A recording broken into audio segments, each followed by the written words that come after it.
உண்மையிலுமே பசி கூட தெரியாது. அந்த மாதிரி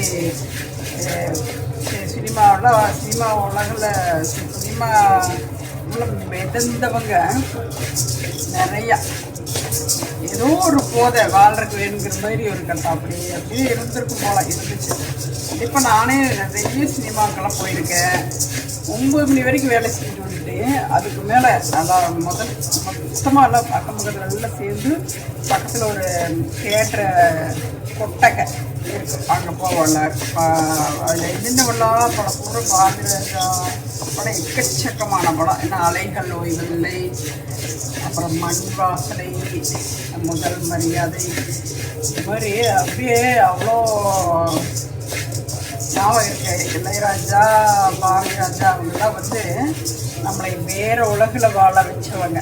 ஆமாம், ஏன்னா இந்த உலகிலையும் நம்ம வாழ்ந்தோம்னா இவ்வளோ சந்தோஷமாக இருந்திருக்க மாட்டோம். நம்மளைய இப்படியோ சொன்ன மாதிரி எப்படி வேறு உலகத்துக்கு கூட்டிகிட்டு போனவங்க அவங்க இல்லை.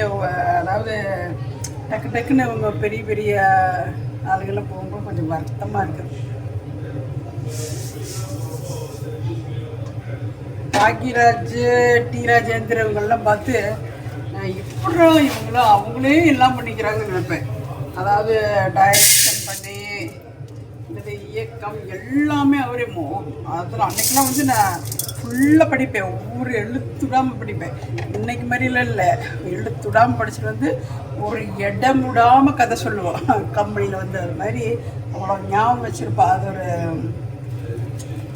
அந்த மாதிரி அதெல்லாம் வந்து வாரம் முறை கஷ்டப்பட்டு வேலை செஞ்சதுக்குமே ஒரு கஷ்டத்தையும் அனுபவிச்சதுக்குமே இங்கே கொஞ்சம் வேறு உலகத்துக்கு கூட்டிகிட்டு போவோம். அந்த ஒரு 2-3 மணி நேரத்துக்காக நாங்கள் சனிக்கிழமையிலிருந்து சனிக்கிழமை வந்தாலே சம்பளம் வருதுன்னு சந்தோஷப்படுவோம், ஞாயிற்றுக்கிழமை வந்தால் படத்துக்கு போகணும்னு சந்தோஷப்படுவோம். அப்படி ஒரு நம்ம வாழ்க்கையை வந்து வேறு உலகத்துக்கு கூட்டிகிட்டு போனவங்க அவங்கெல்லாம். அப்படின்ட்டு நினச்சா கொஞ்சம் வருத்தமாக இருக்குது. அப்படி அவங்களுடைய திறமைகள் இதெல்லாம். மெயினாக பாரதிராஜா வெளியே அவர் தான் வயசாயிடுச்சு அப்படின்னு நினச்சோம். அப்புறம் பார்த்தா பாக்யராஜ் இங்கே போயிட்டார் அப்படின்னு தோணுது. சிலதான் ஞாபகத்துக்கு வருது. அப்படியே என்னென்னலாம் படம் இங்கெல்லாம் போய் பார்த்தோம் அப்படின்னு போது. ஆமாம், இதெல்லாம் தவிர நாங்கள் இன்னொரு போட்டி வைப்போம்.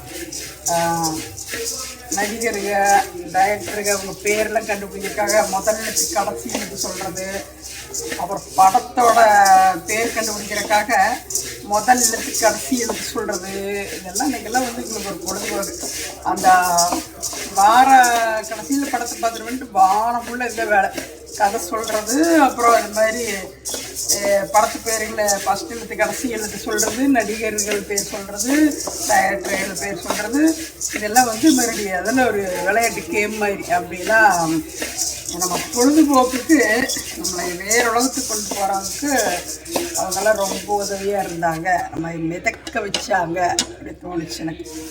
பாவங்க இல்லை பாரு அப்படின்னு சொல்லிட்டு ஆர்டி சவுத்ரி கொண்டு நிறையா அன்றைக்கெலாம் வந்து இப்போ ஃபுல்லாக எல்லாத்து பேரும் படிப்பேன். ஒரு எழுத்துடாமல் படிச்சுட்டு நான் படித்ததே அதுலேயே தான் இருக்கும். அது மாதிரி இருந்துச்சு.